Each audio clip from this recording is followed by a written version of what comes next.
how to delete stories archive on Instagram. So if you want to delete stories archive, then first open up your Instagram application and then go for your profile, which is on the bottom right. And now you can simply go for the upper right corner, which has that three-bar icon, and here you will have a bunch of options. Here you will have archive option. Simply choose archive, and under your archive here you will have stories archive.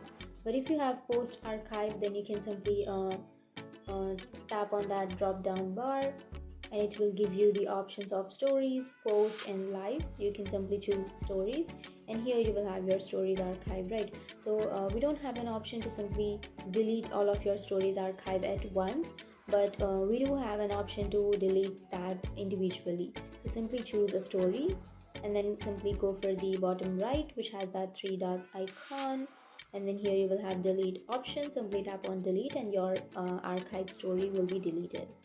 So that's it. That's how you delete your stories archive. And if you have any questions, feel free to comment below. Thanks for watching.